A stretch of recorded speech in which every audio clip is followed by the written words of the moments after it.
नमस्कार मंडळी, आणखी एका नवीन व्हिडिओमध्ये मी मनीषा डोके सर्वांचं स्वागत करते. तर या वाटीच्या मापानं इथं मी 1 वाटी भरून तुरीची डाळ घेतलेली आहे. ही तुरीची डाळ आपली घरी बनवलेली आहे बरं का, त्यामुळे थोडीशी पांढरट वाटते. त्यामुळं कसं दुकानच्या डाळीला कशी पॉलिश असते ना, त्यामुळे ती पिवळसर अशी रंग असतो तिचा, आणि ही घरची डाळ असल्यामुळे थोडीशी पांढरट असते. तर ही डाळ काय केलं आहे, मी स्वच्छ पाण्याने धुवून घेतलेली आहे आणि धुतलेली डाळ काय केलं आहे, कुकरमध्ये घातली आहे आणि त्यामध्ये 2 मीडियम साईजचे 2 लाल बुंदा असे टोमॅटो मी बारीक चिरून घेतलेत आणि ते घातलेत.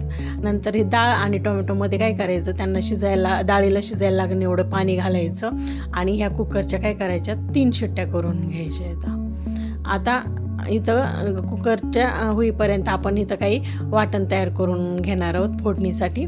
तर त्यासाठी मी काय केले, खोबऱ्याचे काही काप घेतलेले आहेत. एक ही गड्डी लसणाची मी सोलून घेतली होती.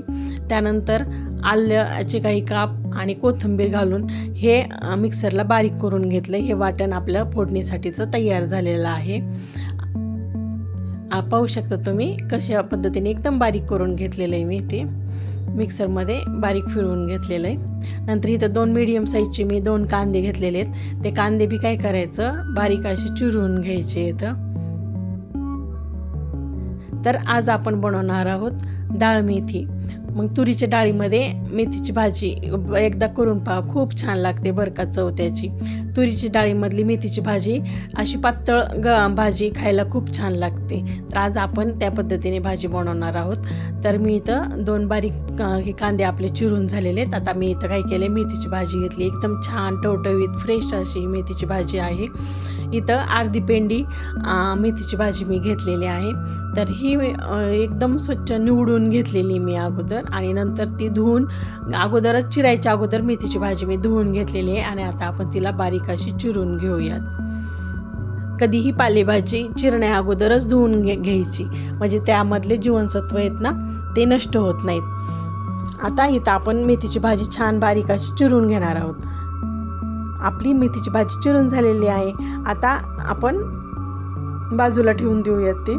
नंतर आपलं तोपर्यंत इथं कुकरच्या 3 शिट्ट्या झाल्यात आणि वाफही यातली आपण काढलेली आहे. आता पाहू शकतो आपण डाळ किती छान मऊ अशी शिजलेली येते. अशी छान अशी मऊ डाळ शिजली गेली पाहिजे, म्हणजे भाजीला टेस्ट खूप छान येते. आता इथं मी पातेलं मांडून घेतलं आहे गॅसवर. त्यामध्ये तेल घालायचं आहे. आपल्याला फोडणीला हवं तेवढं तेल घालायचं आहे. मी इथं तेलाच्या किटलीतल्या 3 पळ्या तेल घेतलेलं आहे. नंतर त्यामध्ये अगोदर मोहरी घातली आहे. मोहरी छान तडतडल्यानंतर जिरं घालायचं आहे.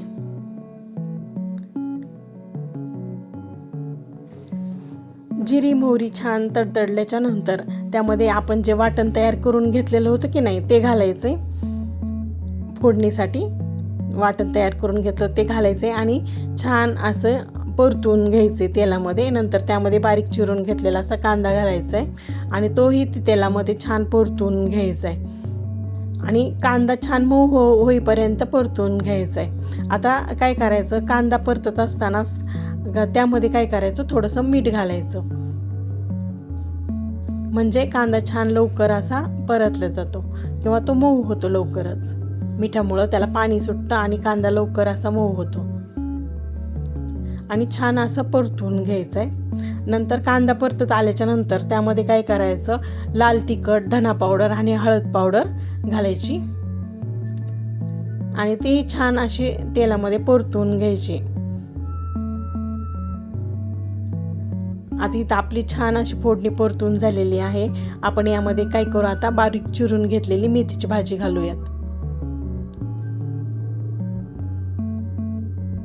मेथीची भाजी ही छान अशी परतून घ्यायची त्या मिठामध्ये आणि तिखटामध्ये. ती छान अशी शिजली गेली पाहिजे, अजिबात कच्ची राहिली नाही पाहिजे. कारण जर आपण कच्ची राहिली भाजी आणि त्यामध्ये डाळ टाकली तर ते भाजीचा कच्चेपणा लगेच जाणवतो. त्याच्यामुळं काय करायचं, भाजी इथं छान अशी शिजली गेली पाहिजे, अशी शिजवून घ्यायची त्या मिठामध्ये आणि तिखटामध्ये मेथीची भाजी. आणि आता इथं आणि या स्टेजला इथं काय करायचं, डाळ घालायची, आपण जी शिजवून घेतलेली होती की नाही तुरीची डाळ ती घालायची आहे आणि मिक्स करून घ्यायचे.